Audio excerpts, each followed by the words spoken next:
Dalam video ni kita akan lihat berkenaan dengan fungsi trigonometri dan kita akan lihat dengan lebih lanjut berdasarkan daripada soalan yang diberikan ini.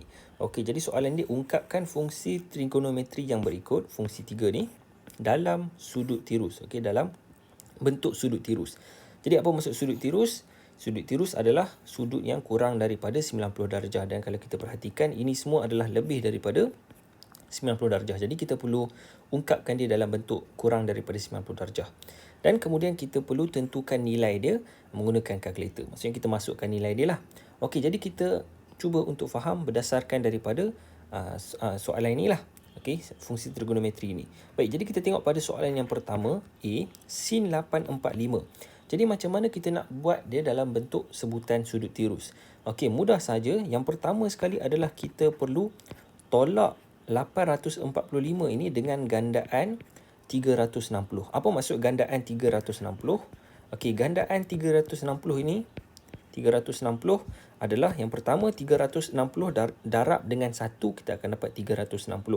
Kemudian kalau kita darab dengan 2, kita akan dapat 720. 360 darab 2 adalah 720. Dan kalau kita darab lagi sekali 360 darab 3 kita akan dapat 1080. Okey. Jadi yang ini kita panggil gandaan bagi 360. Kenapa 360? Kerana satu pusingan lengkap adalah 360 darjah. Kalau kita pusing 2 kali, dia akan dapat 720 darjah. Dan seterusnya. Okey. Jadi sekarang ini, kita perlu ambil 845, kita perlu tolak dengan gandaan 360. Tapi, kita nak tolak yang mana? Okey, baik. Untuk kita nak tahu yang mana satu, kita perlu tengok nombor ini 845. Dia berada di antara nombor yang mana. Okey, 360 dengan 720. 845 dia tidak ada di antara kedua-dua ini. Okey, tapi 845 dia ada antara 720 dan 1080. Okey. Jadi 845 berada di sini, maka kita ambil nilai yang lebih kecil. Jadi kita perlu tolakkan dia dengan 720 darjah. Okey, 845 tolak dengan 720 darjah. Okey, kita bagi dia jadi dalam bentuk yang kurang daripada 360. Maka kita akan dapat berapa? Sin 845 tolak 70. Kita akan dapat nilai sin 125. Okey, 125 darjah. Baik, jadi sekarang ini macam mana kita nak selesaikan dia? Macam mana kita nak dapatkan dalam bentuk sudut tirus? Baik, untuk yang ini, kalau kita perhatikan nilai dia belum sudut tirus lagi. Jadi kita perlu tengok pada sukuan dia. Okey, apa maksud sukuan? Baik, dekat sini cikgu akan cerita sikitlah apa itu sukuan ataupun dalam bahasa Inggeris kita panggil dia quadrant. Baik. Dalam sukuan ini kita akan mula sudut kita daripada part CX ini. Okey, kita akan mula kira dari sini. Baik, jadi sudut kita bila 125 maksudnya dia akan berada di sinilah sudut dia. Okey, sebab dekat sini adalah 90 darjah. Kemudian kita perlu tambah lagi 35 untuk dapatkan 125.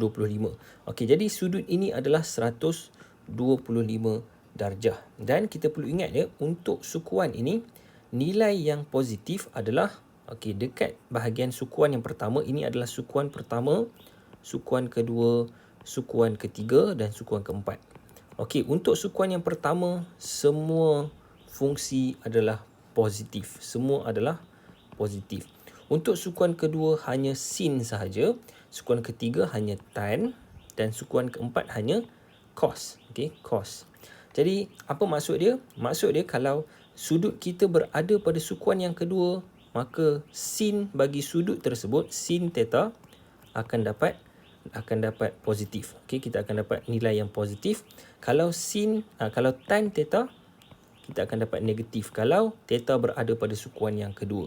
Okey, yang ini cikgu rasa kalau kamu belajar di sekolah tak ada masalah lah untuk faham berkenaan dengan sukuan ini. Jadi kita tengok pula pada soalan dia lah. Okey, kita tengok pada soalan yang ini. Baik.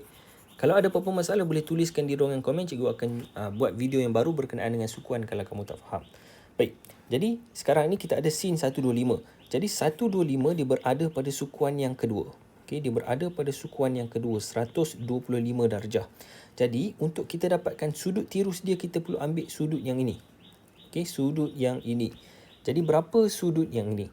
Okey, macam mana kita nak tahu? Kita perlu tengoklah. Separuh pusingan lengkap ini adalah 180 darjah. Okey, ini adalah 180. Jadi 180 tolak dengan 125, kita akan dapat sudut yang inilah, sudut theta. Jadi kita perlu dapatkan sudut theta. Okey, sin theta akan sama juga dengan sin theta ni. Theta ini adalah sudut tirus yang kita nak carilah. Okey, kita akan samakan dia dengan 180 tolak dengan 125. Maka nilai yang kita akan dapat adalah sin 55. Okey, sin 55. Maksudnya theta di sini adalah 55 darjah. Okey, jadi berapa sin 55? Masukkan dalam kalkulator, maka jawapan yang kita akan dapat adalah 0.8192. Okey, ini adalah nilai yang cikgu dapatlah. Okey, jadi ini untuk soalan yang pertama. Cikgu harap tak ada masalah. Kalau ada apa-apa masalah, boleh tuliskan di bawah. Sekarang kita tengok pula pada soalan yang kedua. Okey, soalan yang kedua, B. Cos negatif 860. Baik, macam mana kita nak selesaikan cos negatif 860? Okey, jadi kita perlu, macam tadi cikgu bagi tahu tadi, kita perlu tolak dia ataupun kita perlu adjust dia supaya nilai dia yang kita akan dapat adalah antara 360 dengan kosong. Okey, macam yang kes ini kita dapat 125 selepas kita tolak dengan 720. Tapi yang ini adalah negatif. Okey, jadi negatif pun tidak ada masalah. Kita perlu pastikan supaya dia berada di antara 0 dengan 360. Okey, sudut dia mestilah antara yang ini. Jadi macam mana kita nak buat? Okey, macam mana kita nak bagi dia jadi antara 360, 0 dengan 360. Jadi kita perlu tambah ataupun tolakkan dia dengan gandaan 360 tadi. Okey, gandaan dia 360, 720, 1080. Okey, disebabkan ini nombor negatif, maka kita perlu tambahkan dengan, kita kena tengoklah gandaan yang mana satu supaya nilai tambah dia tu akan berada di antara yang ini. Okey, macam mana tu? Contoh, negatif 860 tambah dengan 360. Berapa nilai yang kita dapat? Kita akan dapat nilai negatif 860. Okey, kita akan dapat nilai 500. Negatif 500. Jadi negatif 500 dia masih belum dalam julat 0 hingga 360 ni. Okey, jadi apa kita perlu buat? Kita tambahkan lagi dengan 360. Okey, kita tambah dengan 360. Maka berapa yang kita akan dapat? Kita akan dapat negatif 140. Okey, negatif 140. Yang ini pun masih belum dalam lingkungan 0 hingga 360. Jadi kita tambahkan dia dengan lagi sekali dengan 360. Maka kita akan dapat berapa ni? Okey, negatif 140 tambah dengan 360. Kita akan dapat 220. Okey, ini adalah nilai dia adalah 220 darjah. Jadi 220 dia berada di antara 0 dengan 360. Jadi macam mana kita nak selesaikan? Kita tulis dahulu cos 220. Dan sekarang ini kita perlu kenal pasti 220 ini dia berada di sukuan yang mana. Kita perlu tengok balik pada sukuan kita ni. Okey, 220 dia berada di sukuan yang mana? Ingat, dekat sini adalah 0, 90, 180, 270 dan patah balik dia akan jadi 360 lah. Okey, jadi kalau kita perhatikan 220 dia berada di sukuan yang ketiga. Okey, 220 dia berada di sinilah. Satu pusingan sampai kat sini, ini adalah 220 darjah. Jadi dekat mana dia punya sudut tirus? Jadi sudut tirus dia adalah di antara garisan ini dengan paksi X ni. Ini adalah sudut tirus. Macam tadi kita dapat 125 kan? Okey, jadi sudut tirus dia adalah antara garisan tu dengan paksi X. Sama juga untuk yang ini, kalau kita dapat pada sukuan yang keempat, sama juga dekat sini adalah sudut tirus dia. Jadi berapa sudut tirus yang ini? Okey, untuk kita dapatkan sudut tirus ini, kalau kita perhatikan sudut yang penuh ini, yang warna putih ini, sudut yang warna putih ini tolak dengan sudut yang kecil ini, kita akan dapat 180. Okey, macam inilah sudut yang penuh ni. Okey, tolak dengan sudut yang kecil ini, maka kita akan dapat 180. Okey, ataupun kalau cikgu boleh buat 220 tolak dengan sudut theta ini, kita akan dapat 180 darjah. Jadi macam mana kita nak dapatkan theta? Theta, kalau kita alihkan dia, kita akan dapat theta adalah 220 tolak dengan 180 darjah. Jadi berapa nilai ini? Okey, nilai ini masukkan dalam kalkulator, kita akan dapat 40. Okey, jadi theta sama dengan 40 darjah. Maka kita boleh gantikan dia ke dalam ke dalam nilai yang inilah. Okey, kita akan dapat cos berapa? Cos 40 darjah. Okey, cos 40 darjah. Tapi kita kena ingat, bila dia berada di sukuan yang ketiga, cos nilainya akan dapat negatif sebab sukuan ketiga hanya tan sahaja yang positif. Okey, kalau cos kita diminta untuk hitung cos, maka cos adalah negatif. Jadi kita perlu letakkan negatif di hadapan dia dan masukkan dalam kalkulator negatif cos 40, kita akan dapat negatif 0.7660. 0.7660. Okey, jadi ini untuk soalan yang kedua. Dan untuk soalan yang ketiga, okey, video ni panjang sikit. Soalan yang ketiga, kita cuba untuk kira tan pula lah. Okey, jadi cikgu padam dulu yang ini. Oops. Kita padam dulu yang ini. Okey. Alright, sekejap. Okey, jadi kita tengok pada soalan yang ketiga, tan 34/9 pi. Tan 34/9 pi. Jadi macam mana kita nak selesaikan dia? Yang pertama sekali adalah, okey, ini adalah soalan C.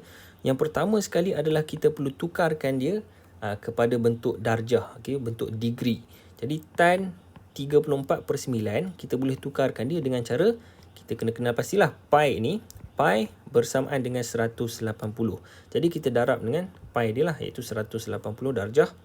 Maka nilai yang kita akan dapat adalah tan 680. Okey, 680. Dan kalau kita perhatikan 680 adalah nilai positif, maka kita perlu tolakkan dengan gandaan 360.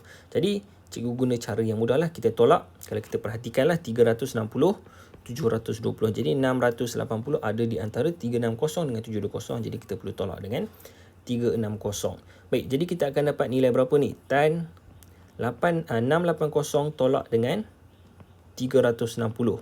Maka kita akan dapat nilai 320. Tan 320. Okey, 320 darjah. Okey, jadi sekarang ini kita dah dapat nilai sudut di antara 0 hingga 360. Sebab 320 adalah di antara 0 dengan 360 darjah. Okey, 360 darjah. Okey, jadi seterusnya adalah macam mana kita nak dapatkan sudut tirus dia.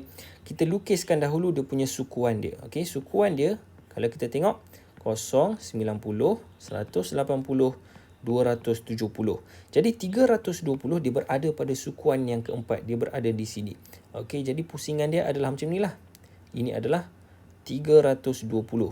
Jadi dekat mana sudut tirus? Sudut tirus adalah antara garisan ini dengan paksi X. Okey, jadi ini adalah theta yang kita nak cari.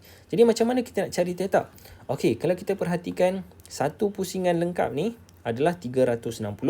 Dan kalau kita tolak dengan 320, kita akan dapat baki dia lah. Okay, sebab yang ini tambahkan dengan theta akan dapat 360. Maka theta adalah 360 tolak dengan 320. Jadi dalam bentuk sudut tirus dia adalah 360 tolak 320. Jadi kita akan dapat nilai tan 40 darjah. Okey. Tapi sekarang kita kena ingat, kenal pasti dekat mana nilai 320. 320 dia berada pada sukuan yang keempat. Okey, garisan ini pada sukuan yang keempat. Jadi sukuan yang keempat, tan nilai dia adalah negatif sebab dekat sini hanya cos sahaja yang positif. Jadi kita perlu letakkan negatif di hadapan dia, maka kita akan dapat masukkan dalam kalkulator negatif tan 40, kita akan dapat negatif 0.8391. Okey, jadi ini adalah nilai untuk soalan yang ketiga. Baik, jadi jika ada apa-apa masalah berkenaan dengan soalan ini, anda boleh tuliskan di ruangan komen di bawah. Cikgu akan cuba untuk balas dengan secepat mungkin. Kita jumpa lagi pada video yang akan datang.